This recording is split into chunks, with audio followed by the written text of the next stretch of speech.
Madimba,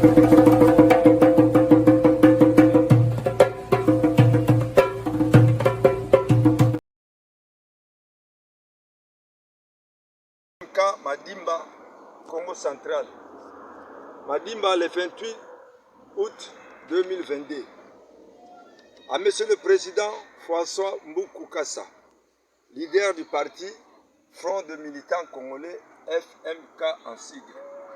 Monsieur le Président, par cette adresse, nous sommes sincèrement ravis des sentiments de vous savoir à la tête de ce parti, surtout pour la vision et par les soucis que vous avez à l'égard du peuple de cette patrie, la République démocratique du Congo. Ici, nous sommes non seulement ce noyau présent aujourd'hui, mais encore une masse derrière ces derniers. Oui, ces derniers, nous vous assurons et aux aguets et attendent du parti un avenir resplendissant si c'est la volonté de Dieu. Sur ce, la population de Madimba, au Congo central, vous encourage davantage de ne pas se branler. Veuillez agréer, enfin, Monsieur le Président, nos salutations sincèrement patriotiques et affectueuses. Merci, fait à Madimba le 28 août 2022. Merci, Président.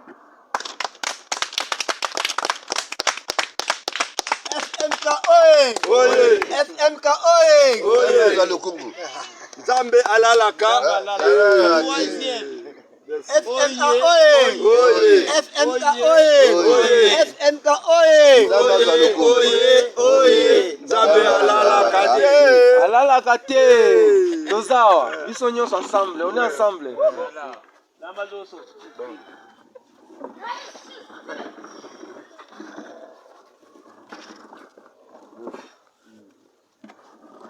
Bien. Directement de Zoba na réunion na biso. Vous êtes à l'aise, vous êtes chez vous. Vous n'avez pas la biso, vous allez siège na biso. Vous avez bougé biso. Même pas au kanga biso, au bon biso te. Défense tant roya, basala basala, ils allaient prendre le coup ma mboka mettre souhaiter en côté aux en nord. Alors la fois passée dans la réunion, ça fait 2 semaines dans la réunion. Te que dimanche, ils allaient kiawa.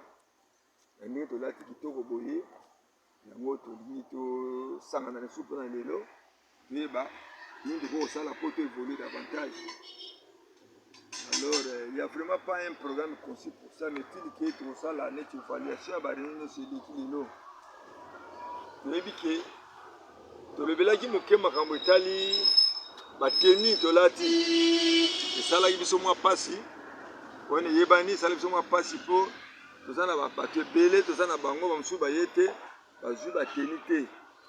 Alors ngai mpe nafandisaki monoko te nabengaki bango le même jour nazwaki bateni oyo apesa bango rapport que non selon besoin ne fût-ce que besoin ya noyau oyo ezali toza satisfait te bongo bamosusu bapopulation mosusu batika bazozela mpe tozala na bango bazozela mpe batiliko. Alors yango bolobaki nabengami na mibengela bango mpe balobaki na biso ke non toyoki yango me bobanga te biloko ezosalema oyo ezaka biloko moko totini mpo esala mwa signe me biloko ya solosolo ndeselo ndenge moko balobaki c'est vrai aussi ke ekouta kuna bazobimprime ngo kuna ekoyaka kaka ekoya kutu ebele koleka baoyo yango nalobaki no na bato bazwi te bamona teke ndenge bango bazwi te nde toloba neti mpo na papa Maro eza likambo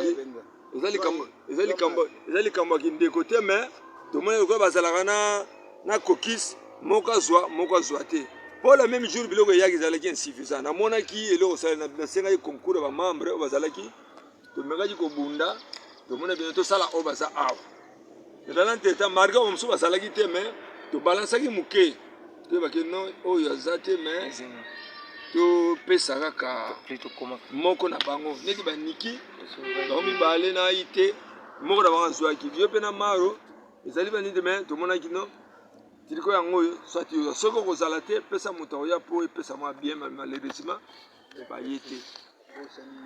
Donc nyonso wana ifo tomekana kotambola en ordre. Bon moi pose ezali mpona bainformation mikolo mpe tokotala na fin soki bamessage eza kuna bainformation eza mpena mingi te me likambo nyonso ezalaka ntango eke ere moko pose te me seke balingi maboko te bazokontinue komédite biso mpe également tozokontinue komédite mpona eloko na biso eloko soki ebimi ekendaka liboso obangi ezalaka te balie le ko pena le kumu mboka pe biso pe malgré le kumu mais tokolinga pe te ke ezala kaka mpona plaisir bango bayebi nini bakokosala mpona biso tozo continuer kozala na vision wana yango nazolemba te koencourage bamembre bandeko na ngai oyo eza madima mobimba te tozoloba bango mbike oyo ezali noyo soki bito lelo ke boya tokomona ta 50 saka kotonda awa mais tozoprépare eloko moko boye oyo eliki bajour prochain ntango tokobanda opanzana oke bato mibale misato bokende koloba biso soke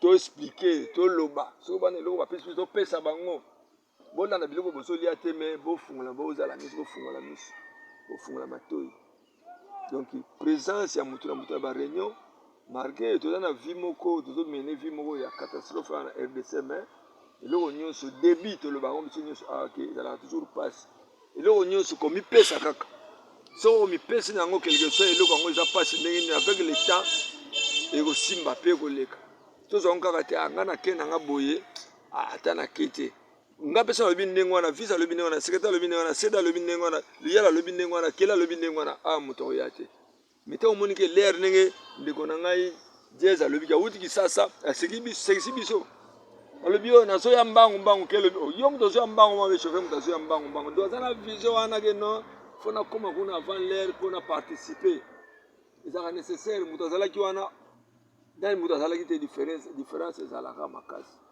eloko wana ya régularité ya ponctualité ezali nécessaire faut tozala régulier faut tozalaka ponctuel na baréunion et puis faut tolandelaka heure etele tobandi marqué moi fi retard léger mais ça va un peu po bosisi lere ya bien baréunion butu ezalaka bien te ezalaka suspecté motosi biso afani 18h30 oyo bautaka mosika mpe tosindiki bango esalaka mwa bien ke bato bazoya tozobanda 17h30 18h so makambo ya kodebatre eza mingi tonokoma 19h ce n'est pas tellement bien alors nabandi yango nalobi ezali kaka ngai te ezali démocratie nasepelaka mingi nde tosololaka oyo apesi ide azala likambo soki nakobakisa mosusu napima moke soki motana mwa parole toza libre comme ça bango mpe kuna bazovivre déjà nde tolobai makambo batriko makambo mosusu wana fo bango mo bamona peneke non bamosuku to baye te me bakoya baza na bilamba te bamosusu baza na bilamba bamosusu bateni wana eza te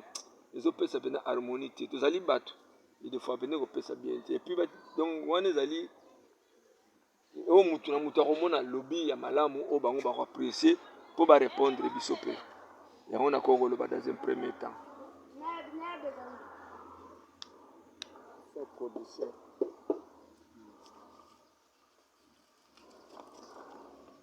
Tout le monde a la parole,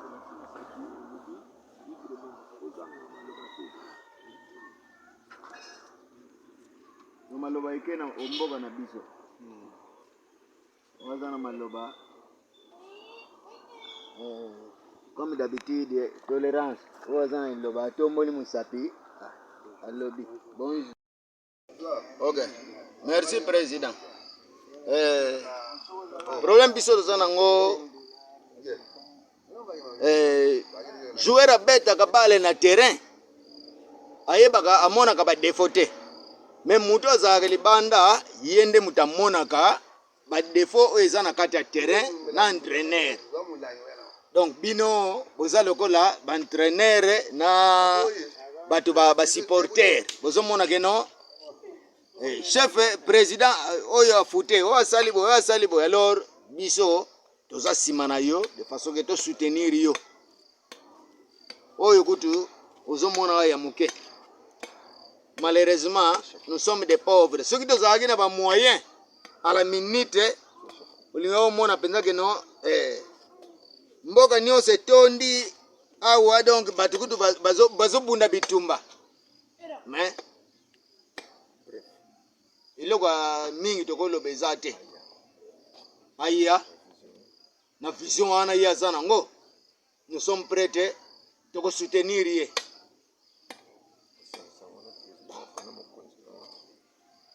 Toza na mokonzi awa ye mutu akoyeba parce que fo basolola na ye oyo azali awa basololi bakoyeba bakosala nini de pour nous épargner parce que soki mama na papa na mama bazobunda donc bituma banzoko banzete bato emonaka pasi yango biso tozomona pasi alors na vision wana aya na mboka na ye na mboka na biso comme ça tokende liboso topesa ye oyo ye akozwa de façon que asunga biso tolongwa alongola biso na mai ndenge ba pêcheur bakendaka aza na besoin mbisi kolia atie ndobo na mai tango pêcher azwi mbisi mais ayela biso mbongo te pas oyele muto soko pesi mbongo ale sili mais faut qu'on lakise musala yango je crois bien que vision ezandengwana.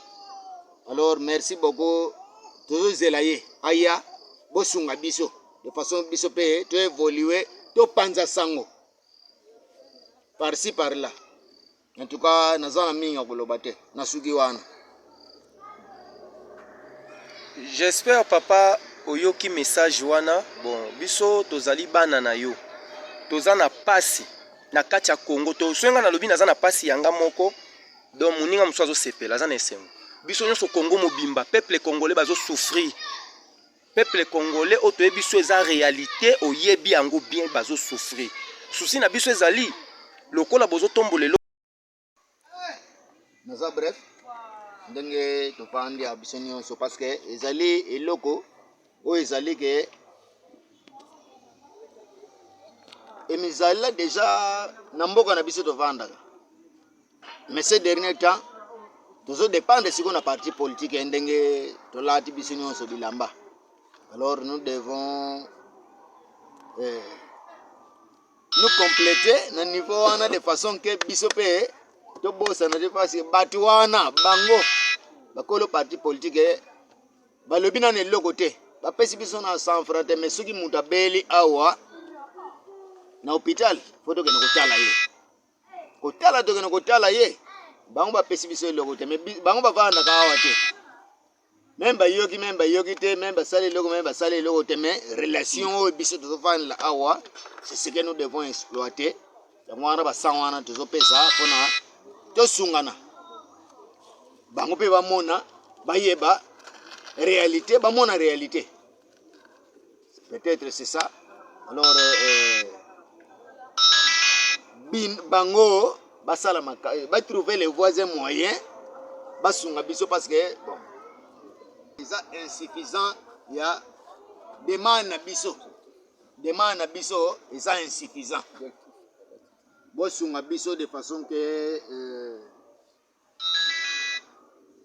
makamango ekende penza parce que tokozala même 50 60 personnes bakoyi kozala mais bazomona que non donc net biso toza parti pris to bon ba triko mususu pona bango ba membre suffisant donc toza pona bino boza pona biso bosunga biso de façon que dans l'ensemble on va évoluer de façon que likamboyo ekoleka parce que base na source ezali awa c'est le premier territoire de la RDC madimba oyo tokolongwa teke tolongwa awa tokende mboka boye tokende na